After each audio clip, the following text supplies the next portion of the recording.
Jimmy Akin's Mysterious World is brought to you by the Star Quest Production Network and is made possible by our many generous supporters. If you'd like to support the podcast, please visit sqpn.com/donate.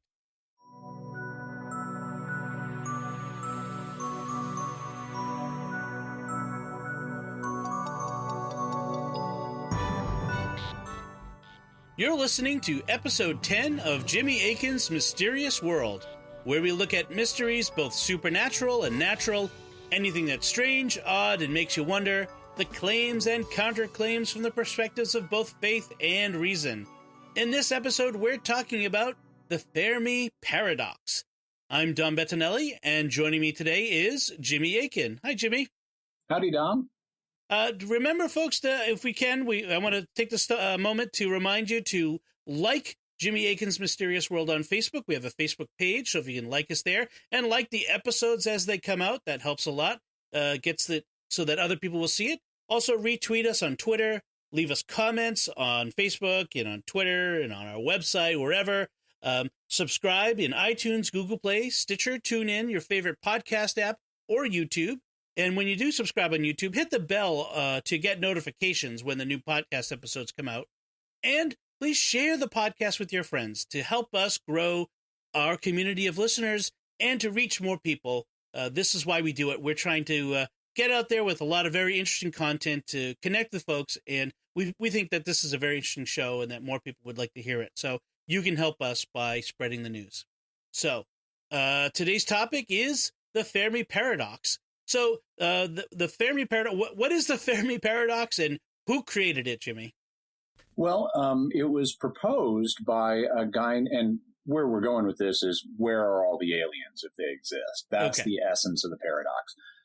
It was proposed by a guy named Enrico Fermi, who was a major physicist in the first half of the 20th century.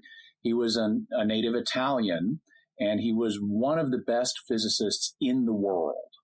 There were a bunch of great physicists at this time, and he was one of them.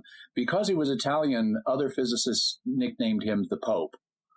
and so he had a great reputation. He was known, he worked on the Manhattan Project, for example, that built the atomic bomb. He made bunches of discoveries. Today, there's a class of particles named after him. They're called fermions. So if you ever hear about fermions on Star Trek, they're getting the name from this guy.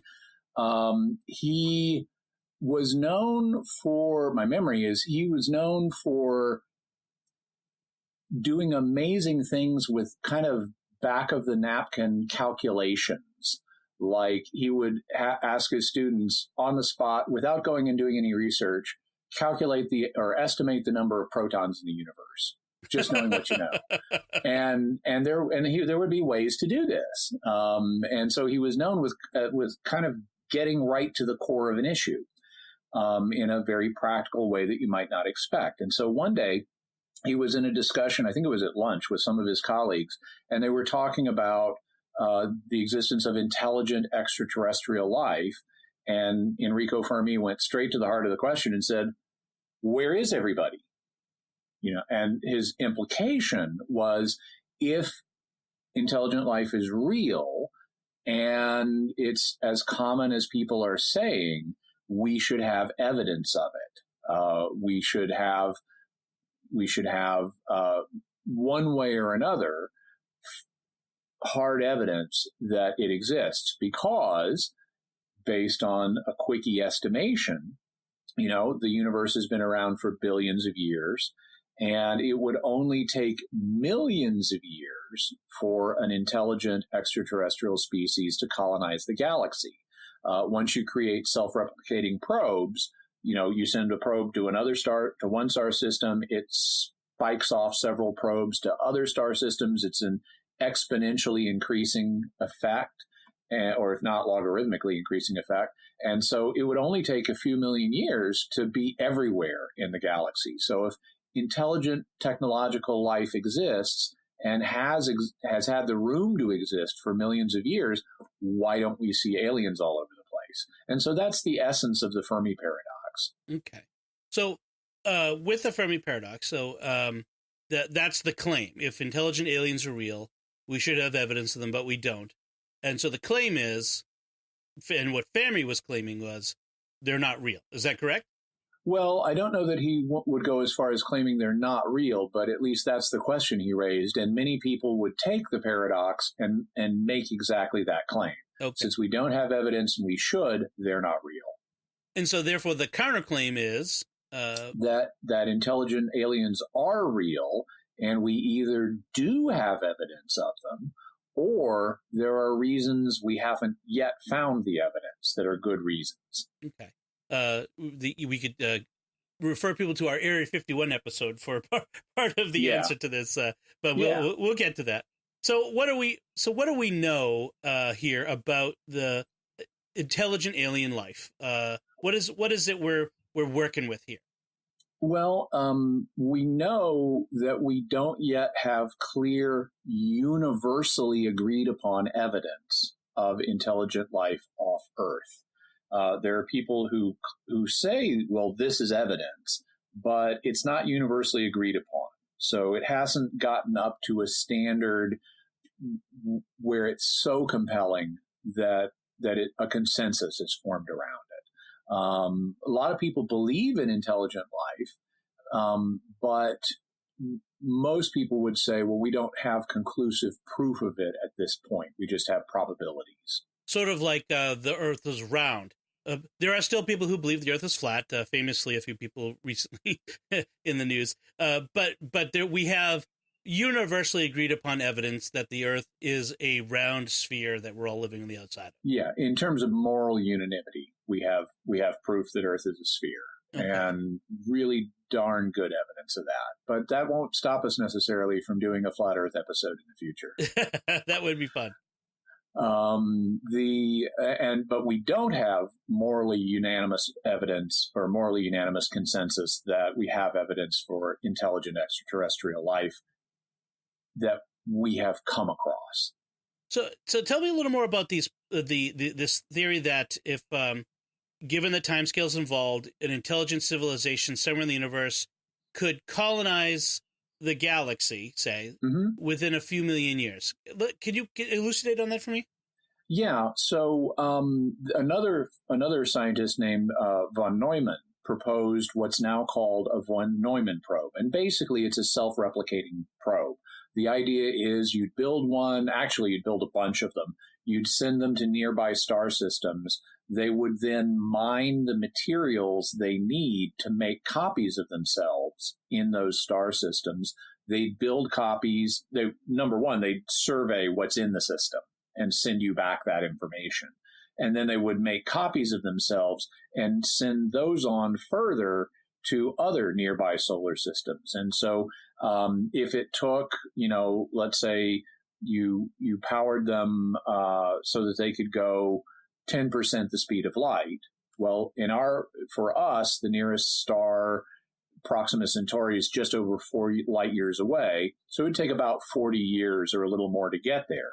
If it took it another 10 years to duplicate itself, it could be off to another star or set of stars within 50 years.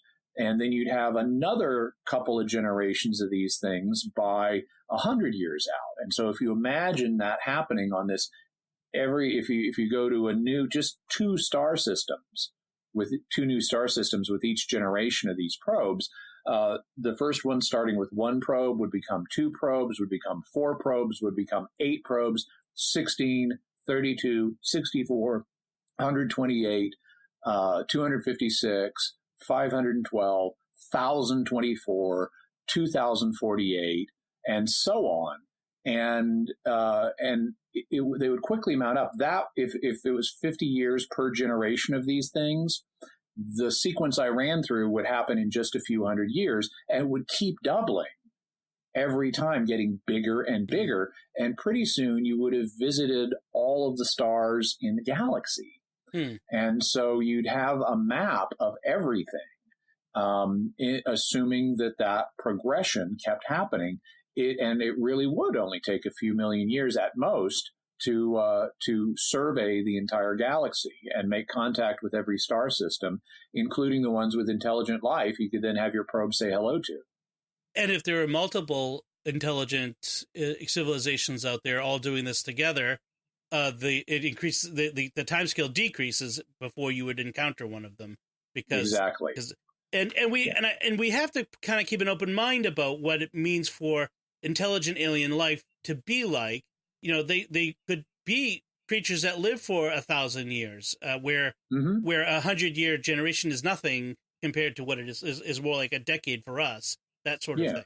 Well, and if some of our transhumanist friends, have achieved some of their goals, like extending human life, I mean, we could live for 1,000 years. Right. There's even a verse in the Bible that talks about that. Yes, we could call them Methuselah probes. Yeah. So we've got a basis for talking about the Fermi paradox and why we should have encountered alien civilizations, intelligent alien civilizations, if they're out there. We always approach it from both faith and reason perspectives. And so from a faith perspective, how would we approach this idea about intelligent alien life outside of Earth? From a faith perspective, one could take a couple of different viewpoints. One viewpoint, and I know people who would say this, is that God made only us, human beings, as intelligent beings in this universe. So we're all there is. And therefore, there are no intelligent aliens off Earth. I know some people who would be prepared to accept unintelligent life, especially microbial life on other planets, but they want to say, God made this universe for us. We're it. There are no intelligent aliens. And that's how they solved the Fermi paradox. The trouble is, to my mind, it's not clear that scripture or tradition says anything like that. And in fact, scripture and tradition include at least one class of beings that are intelligent besides us and besides, obviously, God himself, and that's the angels. And based on the way scripture describes the angels, now they're not physical beings, so they're not part of the physical universe, but God does seem to show an interest in creating multiple intelligent groups. So you've got human beings, but then angels seem to be divided into different groups themselves. Now, some people point out archangel versus angel. I don't consider that a real distinction. Archangel just means high-ranking angel. It's like an archpriest is a high-ranking priest. Mm-hmm. But there are groups called things like the seraphim, the burning ones, or the cherubim, the living ones, that seem to be distinct subgroups of angels. And if so, it seems like God has created multiple different intelligent groups. We know one of them is physical in nature, physical, spiritual, that's us. But there seem to be multiple spiritual ones that are also intelligent. And if that's the case, it's perfectly reasonable to propose that that there could be multiple physical ones as well. And so if, based on the findings of science, Earth is not super unique, it's not the center of everything. It's not the only planet like this. There are other, planets with similar environments and similar histories.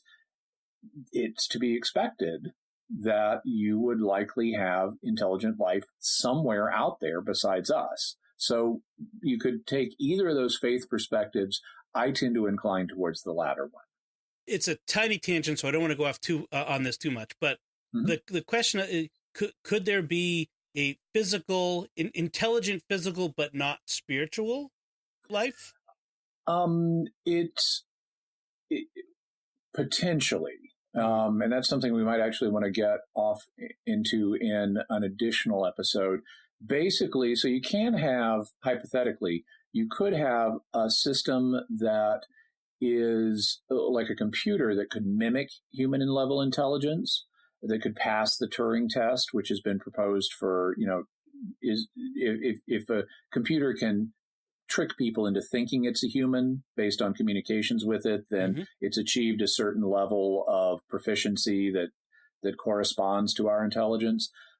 So you could have a life form that does that in a way analogous to the way a computer does. And maybe there would be a biological substrate to such a being that allows it to do that. But it's tricky because even though Christian theology generally recognizes that every living thing has a soul, which is the life principle that keeps it going, it's generally been thought that if you have an intelligent or rational soul, that it will survive death, and therefore you have a spiritual nature that's capable of surviving this life.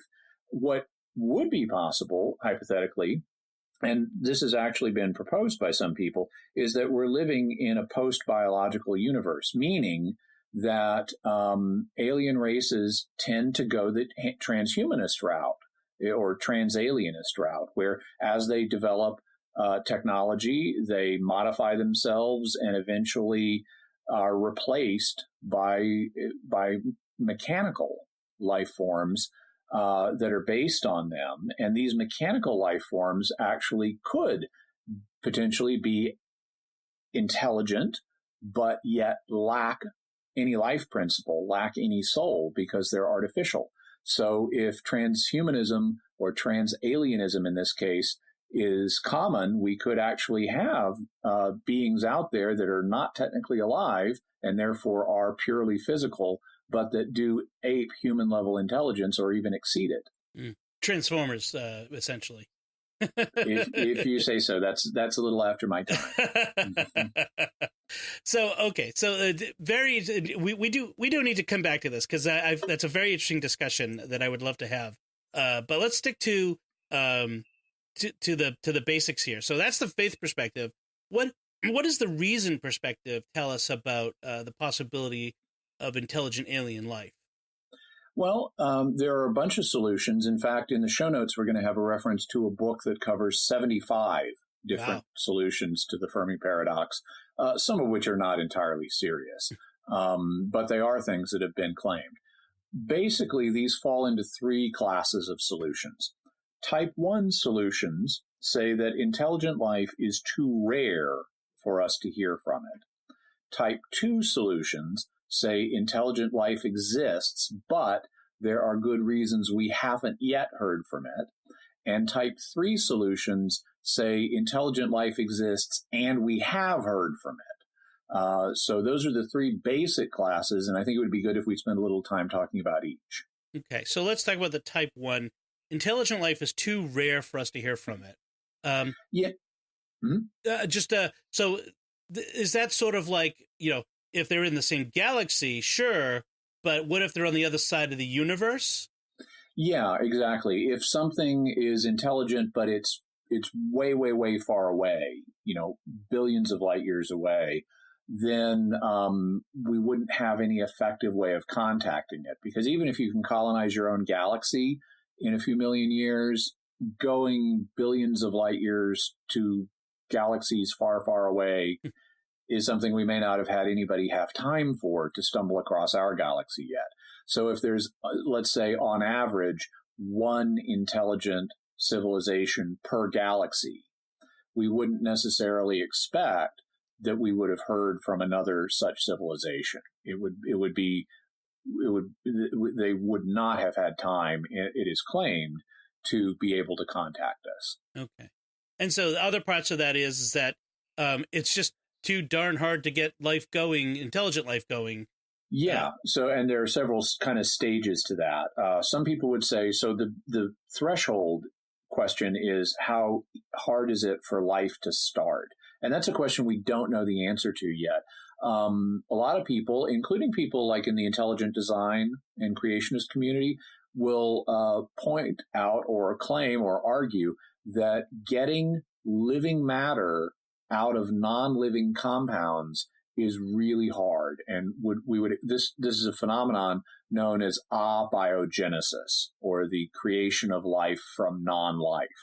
And even though it's relatively easy to come up with organic compounds by ordinary processes, it is not at all easy to get them turned into the machinery necessary to run a living cell. Some have compared that to like having the chance of that happening to like a tornado going through a junkyard and assembling a jet airplane.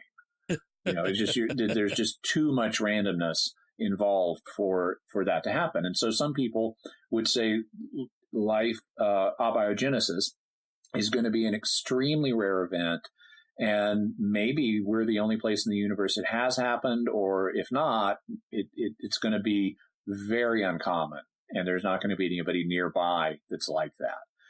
Even if the life gets going, though, it may not survive very long. A lot of solar systems are not stable the way ours are.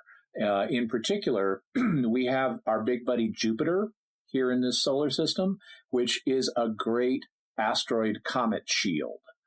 We saw how just a few years ago a comet plowed into Jupiter. Well, because Jupiter is so big and massive, it tends to gravitationally attract objects that otherwise could fall into the inner solar system and smash into Earth, causing a huge problem. And so that would just be one danger. Another danger, in some parts of the galaxy, like closer to the center, the radiation levels are higher, and that can cause problems. Also, stars get closer together. They're more densely packed to where you may have some stars just, for us on Earth, the nearest star, as I said, is just over 4 light years away. Well, you can have multiple stars within a light year of each other. And if any of those stars goes supernova, it can ruin your planet's whole day. So, even if life does get started on some of these planets, there can be dangers due to planetary instabilities or impacts or solar variability. Some stars flare up in cyclical ways. Some of them go supernova. There's all kinds of things that can happen that could cause life to go extinct. Then you can say, well, even if life survives, there's no guarantee it's going to go intelligent. If you look at and here's one where we have some data. If you look at the history of Earth, life has existed for about 4 billion years out of our 4.5 billion year history. We've been able to show it goes back at least that far. But the vast majority of that time, it was not intelligent. Intelligent life, human level intelligence, goes back somewhere between 50,000 years and 2 million years out of 4 billion. In fact, we didn't even really have complex life forms on Earth until 1 billion years ago. For like the first 3/4 of Earth's history, it was a germ world where there were only microscopic organisms. And then you had some kind of event that changed it, and you started getting more complex ones, but you didn't get anything intelligent until the last 2 million years, and it didn't achieve human level intelligence until around 50,000 years ago, maybe. And then you only developed technology capable of communicating with an alien civilization about 80 years ago. So out of a 4.5 billion year history for Earth, only 80 years of that have we had the tech to contact aliens. And if that's the pattern, then you could say, oh, there's loads of germ worlds out there. And there's probably some with plants and animals and dinosaurs on them, and even apes and even cavemen. But very few are going to have human level technological intelligence. And then there's another problem. Intelligent life may not survive very long, because once you start developing technology, you're going to discover element 92, uranium, and all of the elements above it, like element 94, plutonium.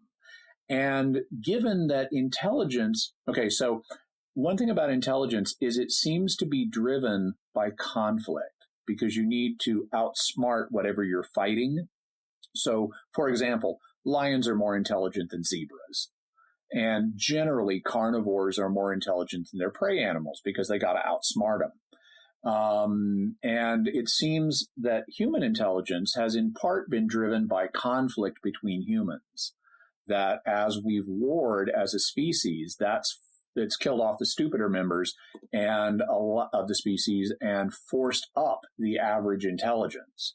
So it seems like our own intelligence is a product of an intellectual arms race. Well, if that's true, for us, it's likely true of other life forms, because if you're an herbivore, you don't need intelligence to sneak up on a blade of grass, as Right. Larry Niven once put it. And so any intelligent life is likely to have a history of conflict and warfare. And that means once you discover element 92 and 94, you're likely to use them to make bombs. And we managed to avoid wiping ourselves out in the 20th century with atomic warfare, but we may have been lucky.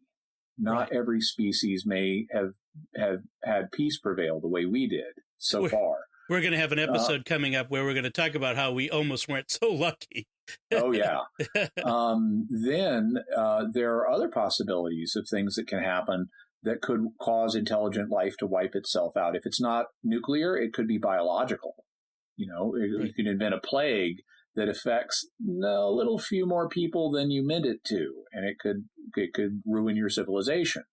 Also, transhumanism or transalienism is a possibility where your species gets replaced. You could have a robot rebellion, or you could transform yourselves or replace yourselves with robots in a transhumanist fashion.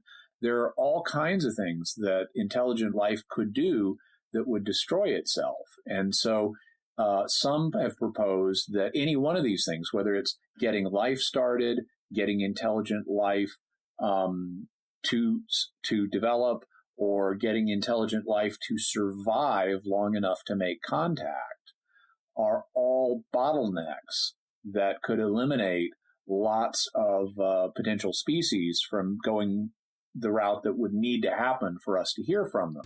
And sometimes that last one is called the cosmic eraser effect, that yes, technological civilizations exist or develop, but then they quickly erase themselves. Mm. And in that case, our existence is just evidence of, being cosmic lottery winners, in the sense of we beat the odds. So far. Yeah. Right. There's also one other solution that falls into this category, and it's the idea that we're the first to develop. Yeah. There has to be, now, it's improbable that we would be the first, given how long stars have been cranking out the right kind of elements to make intelligent life. You wouldn't have it in the first generation of stars because they were just fusing hydrogen into helium and other low-order elements. But then with the second generation of stars, after the first went nova, you could start having planets form and with heavier elements, and over the course of time, more heavier elements have become available that you would need both to develop life and develop technology. And so you would think, given that there have been billions of years where our type of civilization had the raw materials needed to develop life and technology, you would think we wouldn't be the first, but maybe we are, or at least the first one in this part of the universe, in this galaxy, let's say. There has to be some first civilization. In Star Trek, you had that progenitor civilization that in the next generation was revealed to be behind Klingons and Romulans and Cardassians and humans. Well, maybe we're the progenitors. I mean, somebody has to play that role.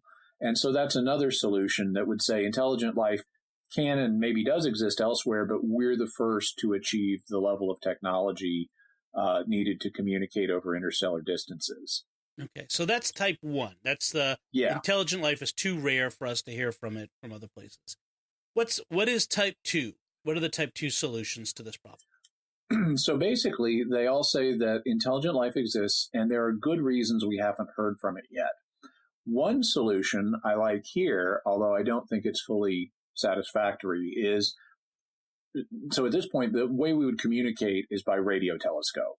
That's what we have to do. We have radio telescopes that could communicate with other radio telescopes light years away. Well, and we've been listening for other civilizations that might be broadcasting radio signals.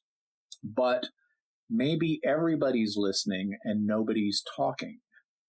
And you might want to not talk, because if you've realized that intelligent life likely grows out of an intellectual arms race, then any other intelligent life out there may be violent, and maybe you want to keep your mouth shut and your ear to the ground, so to speak, to be looking for potential threats, but not saying, hey, we're here in this solar system, come visit us, aggressive intelligent aliens. Who are obviously more technologically advanced than we are, since you can travel between solar systems. Exactly. Now, I said that I don't think this one is, I actually personally think that this is the policy we should follow, of listen but don't talk until we know a lot about the others. But I can't say the solution is fully satisfying, because we've already been talking. We've not only been sending out signals via radio and television that could be picked up, we've even deliberately tried to talk to aliens. I mean, we had now this was more of a gesture than anything else, but Carl Sagan had those golden records put on the space probes to communicate with aliens and tell them the location of our solar system, even relative to various galactic landmarks. Really? You sure you want to do that? But we've also, with radio telescopes, sent messages to stars out there. Back in the 70s, we did that. There was a really lousy, 8-bit, 16-bit graphic representation of a human and a DNA molecule that we beamed out there.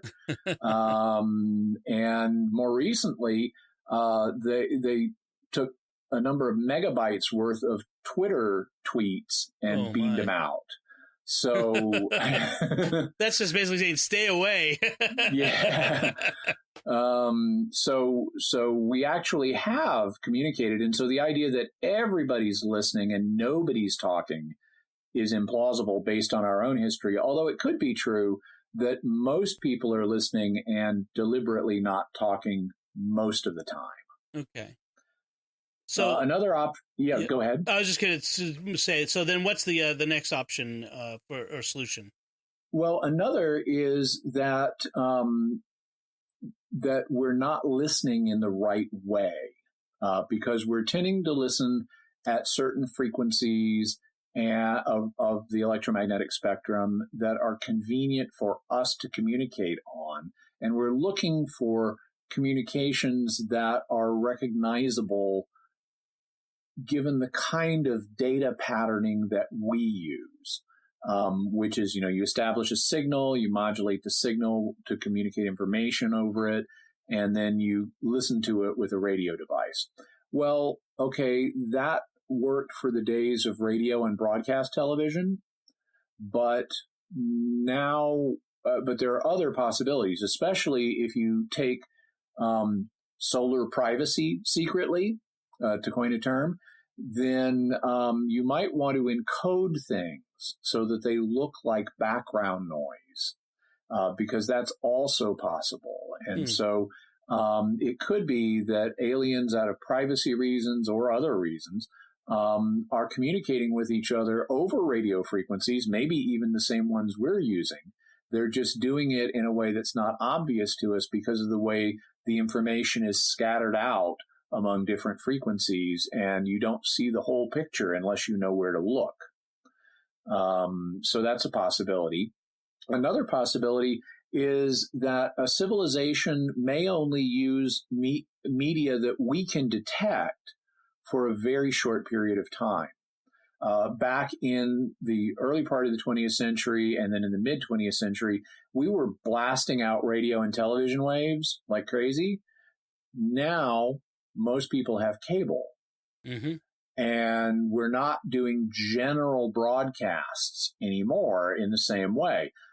We may uplink to a satellite and then downlink to individual people's devices, but we're not just broadcasting the same signal everywhere in the same way, which has various efficiencies.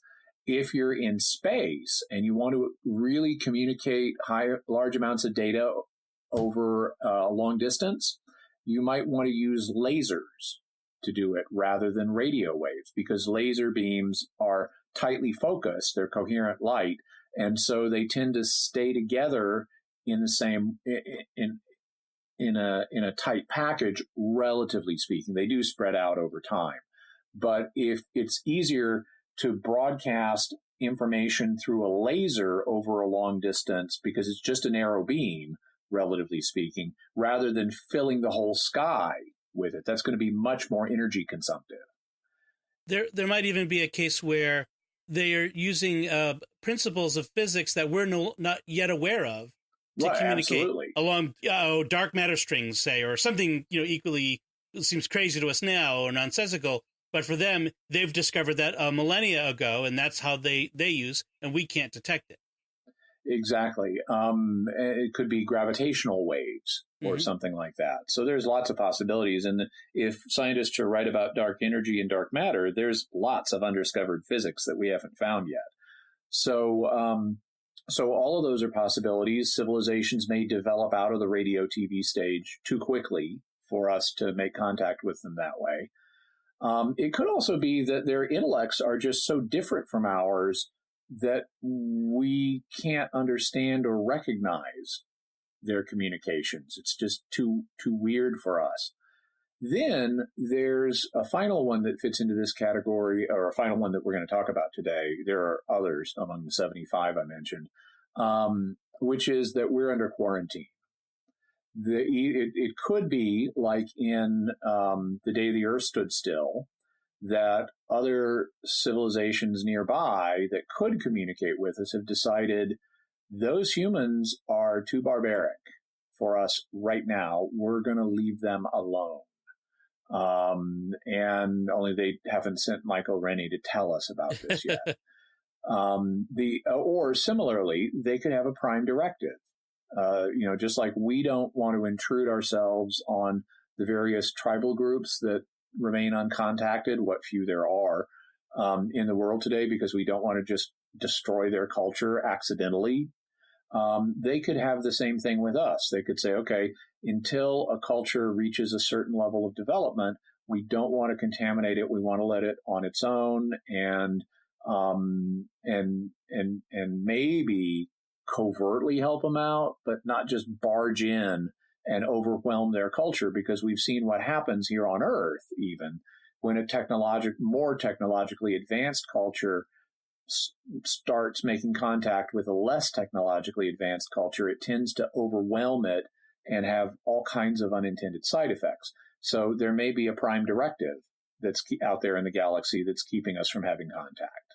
Okay. So those are type 2 solutions that suppose intelligent life exists, but there are good reasons we haven't heard from it. And so the third category you mentioned, the type 3 solutions, is that intelligent life exists and we have heard from it. It's just not generally known. Right. Although there's some, and that's true, but there's some different ways that can play out. One of them, so when Fermi proposed his paradox, one of the early responses, I don't know that it was at the same lunch, but one of the early responses came from, I think it was the astronomer Fred Hoyle, if I remember correctly, said, oh yeah, the aliens exist and they're here. We call them insects. Because he didn't see how insects fit in with earthly biological evolution. Now, I think today, no serious scientist is going to entertain that now that we've seen their DNA, right, and can see how related it is to everybody else's. However, Fred Hoyle also advocated a theory which a bunch of people have called panspermia. The idea of panspermia is that the seeds of life are everywhere and they drift through space and alight on different planets. And this is one of the ideas behind how Earth could have developed life so quickly after its formation. Maybe the same comets that brought water to Earth brought early extremophile germs to Earth. And that's how life got here, and then it developed from there. Well, some people have even proposed directed panspermia, that a civilization of progenitors might directly launch clouds or other delivery systems of biological extremophile microorganisms at star systems as a way of planting life in them. And if that were the case, then we could, according to this theory, be the product of directed panspermia. And so we could ourselves be evidence of intelligent extraterrestrial life. We just haven't recognized that yet. Interesting. Now, that's not the most common view that goes into this category, though. Another more common one is the ancient astronauts theory, that we have been in contact with aliens in the past, and they've left evidence of their existence in various forms that we do have, either in monuments or carvings or artifacts that were made perhaps by them or at least by humans who had contact with them. And so, this is the kind of view that was explored in Eric von Daniken's book, Chariots of the Gods, for example. Also, more recently, this gentleman has passed away now, Zecharia Sitchin claimed that he wrote a whole bunch of books claiming that we had evidence from ancient Mesopotamian writings that there is a 12th planet in our solar system. Yes, 12th. Which he called Nibiru, which has a highly elliptical orbit and would swing into the inner solar system every several thousand years, and that beings from Nibiru had contact with Earth and played a role in human development, and the Babylonians knew about this and wrote about this. And those beings are called, according to him, the Nephilim. Well, even though he claimed to be a scholar of ancient languages, he wasn't. And this is all made up nonsense. But one could, say, okay, maybe we have had contact with aliens in the past, and maybe there's some kind of record of it in archaeology that some people have recognized, or maybe not everybody yet, but it's, something that can't be logically ruled out. The most common theory of this type, though, is the UFO hypothesis, that UFOs represent extraterrestrial, intelligent, technological life that has come here. And so the answer to Enrico Fermi's question, where is everybody, is they're here right now. They're flying around our skies, and some of them may be even abducting people.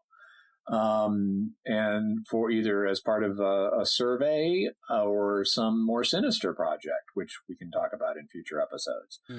So that's the most popular one. And even though, as I mentioned, we don't have universally agreed upon evidence that we have had contact with extraterrestrials, most people in America are favorable to the existence of extraterrestrial life and actually favorable towards the UFO hypothesis. It is not a fringe minority position by any means. Interesting. Okay. And of course, we are definitely going to be doing, I'm certain, more than one episode on the UFOs and UFO hypothesis and experiences. Lots more. Stay tuned for that. So we've gone through the faith perspective, the reason perspective, and the three types of solutions to the Fermi paradox. Jimmy, what's the bottom line with the Fermi paradox then? The bottom line is the Fermi paradox remains a mystery. I don't find any one of the solutions to be absolutely compelling, and so for me, it remains a mystery. So there could be intelligent alien life out there, and we cannot rule it out, and we cannot rule it in just yet. That's my favorite way to end these episodes is to say, hey, it's possible. That's great. So we'll have some further resources in our show notes on our website and in various places. Jimmy, you mentioned a book with 75 solutions. Yeah, it's by a British scholar named Stephen Webb, and his book is called If the Universe is Teeming with Aliens, Where is Everybody? And he offers his own personal solution in chapter 75. Excellent. And also, these chapters are brief and easy to read. Okay. And some of them are quite funny. One of his solutions is the aliens exist and they're throwing rocks on the roof of this house of this guy in Eastern Europe, which is what the guy claims. Okay. And then we'll, as we often do, we'll have a link to a Wikipedia article on the Fermi paradox. Yeah. So that brings us to feedback. Folks, we love your feedback. We're getting great feedback from you. We love to have back and forth and discussion. Please send your comments on social media, on our website, and you can also send it via email to mysterious@sqpn.com, sqpn.com. I got to make sure I say that slowly so that you understand me. Mysterious@sqpn.com. You can also send us an audio file, attach it to an email. That will work great, and we can play. People can hear your voice. So let's go a couple of these messages we got from folks. First one is from Alfredo Barunda, who had contacted us on Facebook. He says, I'm loving this new show. Having two Catholics explore the mysteries of our world is both enlightening and fun. I've loved the first 3 episodes. Well, thank you, Alfredo. Thank you. Yeah, thank you, and keep listening. We've got a lot more planned. Oh, yes. And then Sulcow 821, which I think comes from YouTube. Yes. He says, in my uninformed speculation about construction, I think he's referring to the pyramids episode that we did, I always thought that, especially the top stones, is actually cement, which is die cast or mold poured into the shape of the blocks. According to my theory, the cement was poured in place, or at the very least near the top. It's easier to take it up to that height, the materials, to make such things, rather than move them up by brute force. He's talking about like the problem where moving these massive blocks up to the top of the pyramid, we're not sure exactly how they did it. And so he's saying that maybe they cast them in place. Yeah, though we have some ideas of how they could have done it. We're just not sure which solution is true. Yeah. In terms of this one, I think the Egyptians may have actually would have loved Sulcow 821's solution of used cement, because it would be easier to get, bags of cement up there and cast in place. But I don't think that's how they did it, although it's a great suggestion. One of the reasons is if they cast them in place, we should see the stones merge together, because if you pour cement on top of a rock or other cement, it's going to bond with that. Right. And we should see bonding that we don't. Also, if memory serves, if memory serves, the upper blocks simply are not cement. They're the same kind of granite the rest of the pyramid is made out of. And if I could be mistaken about this, but based on my knowledge of ancient Egypt, I don't think they had cement. If they did, they would have used very different construction techniques in their monuments. We know the Romans had cement. And if you go to Rome today, you can see, cement things that Romans poured.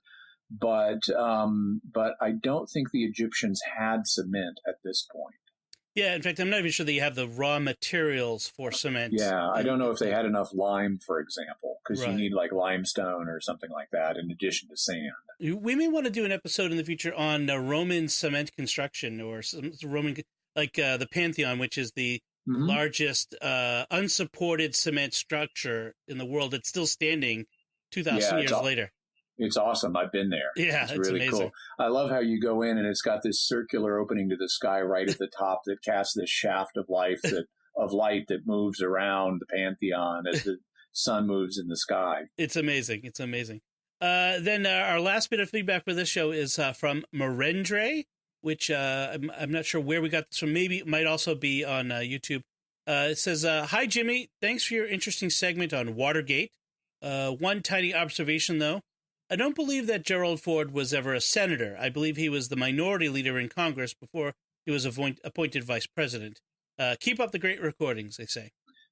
Thank you very much, Marindra. You're absolutely right. I misspoke. I had misremembered his position as a senator when, in fact, you're correct. He was the House minority leader. Right, which makes his elevation to the presidency even more remarkable like that.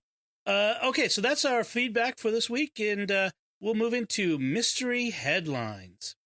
Go ahead, Jimmy. So our first mystery headline is about an AI translating hearing aid. What this is, you put it in your ear like any other hearing aid, and it will translate for you the words that are being spoken to you in another language. So if you're traveling in China, let's say, someone's speaking to you in Chinese, you will hear it in your ear in English. It also, I gather, works with your smartphone, so it can show you what you want to say back. Mm-hmm. You can speak out loud, and it'll show you a display of this is what to say back in Chinese, right. So you'll know what to say. And so this is basically another step towards the universal translator that we see on Star Trek.